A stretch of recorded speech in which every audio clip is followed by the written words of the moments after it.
Hey guys, welcome back. So we've done a lot of kind of technical stuff, looking at stages of grief, stages of faith, stages of spirituality.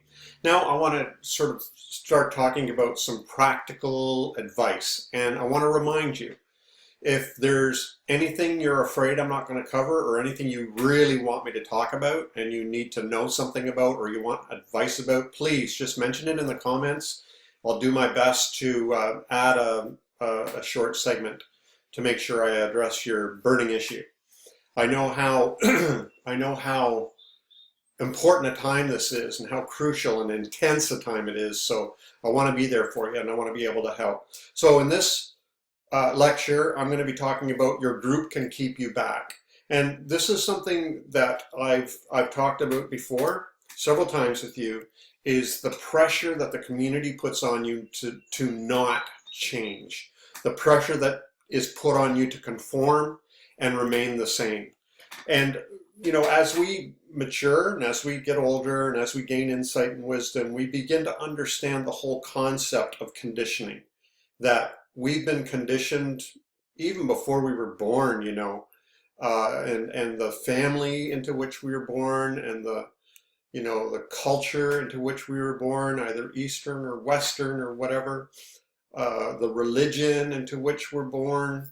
You know, doesn't it make you wonder why in the West, people who are born into the Christian West become Christians, and people who are born into and grow up in Muslim cultures are Muslim, and people who grow up in Jewish cultures are Jewish, and people who grow up in Buddhist cultures are Buddhist? It's because it's called conditioning. We're all conditioned to believe what the community around us believes. And as we mature, as we get older, we begin to understand this concept of conditioning. It can be a very upsetting, very disruptive time in our spiritual growth when we begin to understand that all of our beliefs are contingent upon acceptance in the community and belonging in the community. And it can be very upsetting.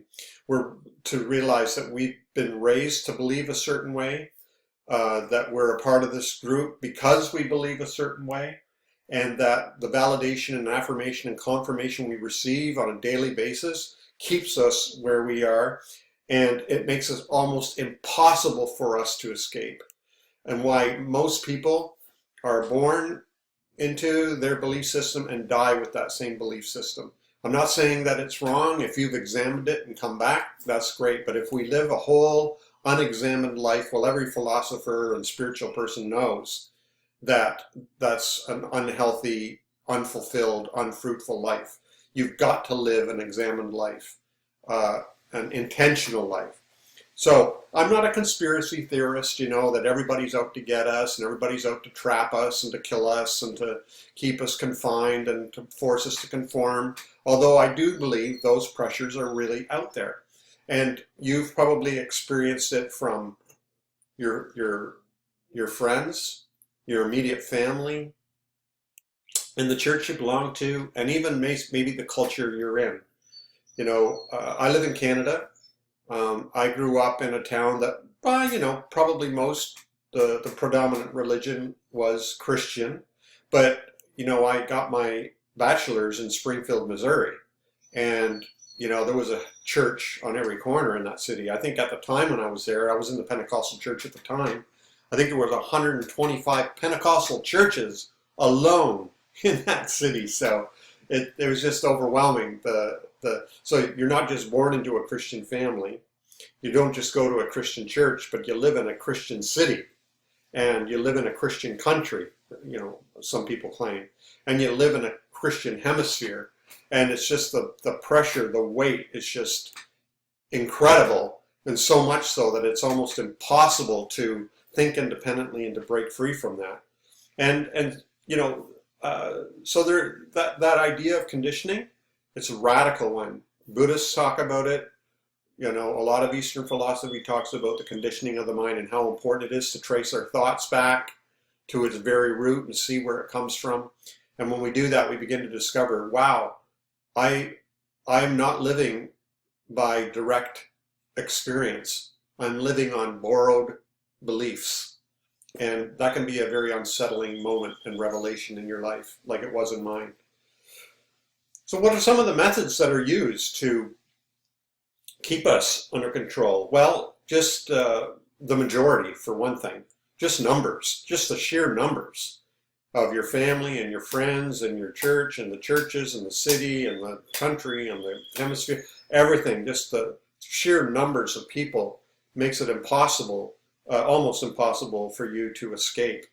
Monsters, punishment.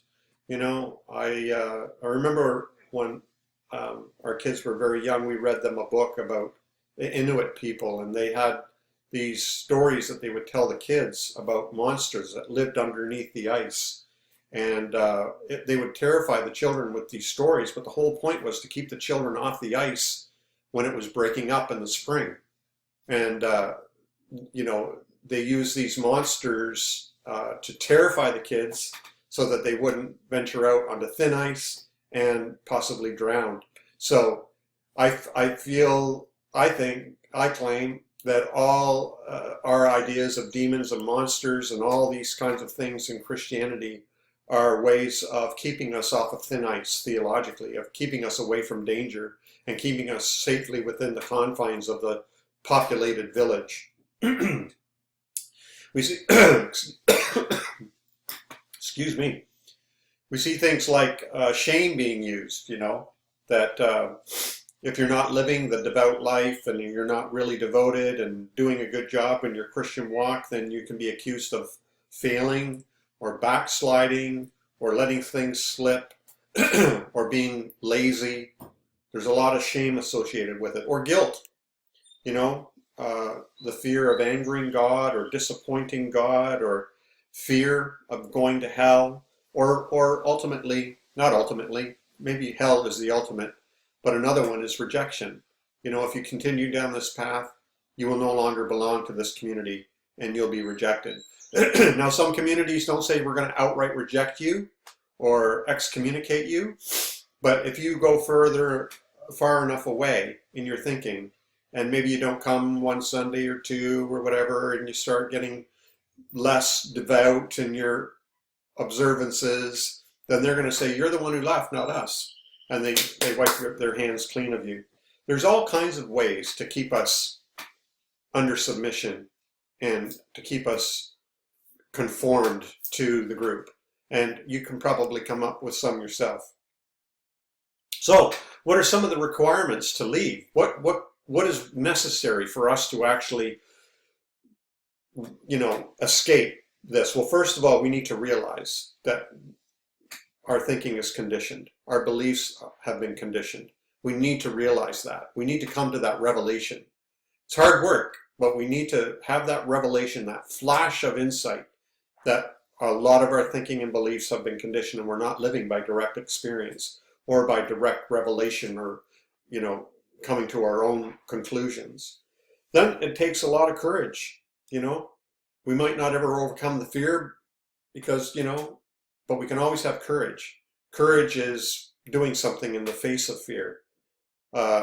If we want to be true to ourselves and be authentic, it takes a lot of courage. Believe me, I know. It's a lot like a gay person coming out to his family or friends, or, it's just, some say, oh no, nothing's as bad as that. But I know for a fact that people who come out theologically suffer the same ramifications in their families, where they're rejected or looked down upon. Their family's ashamed of them and, don't want to talk about them, and the whole silent treatment. And also, I just want to encourage you, it's up to you. Seriously, there's no time chart. There's no stopwatch keeping time on you. You can do this at your own pace. You can do it when you want. You can start experimenting, privately. You can come out whenever you want, either gradual or all of a sudden. It's totally up to you.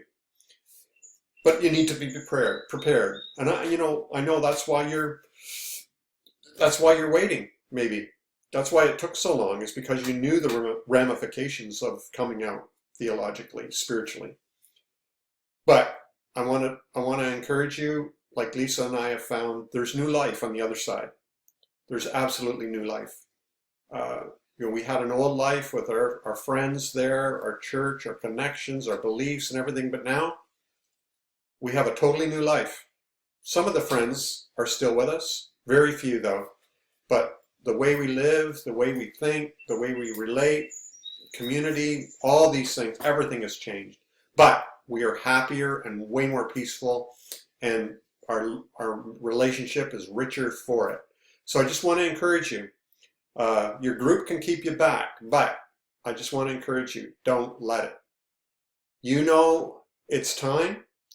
You just need to figure out how and when you're going to do it. And if you want, I can be there for you. So thanks for listening. In the next session, we're going to talk about whether or not you should look for community and what to look for. See you there.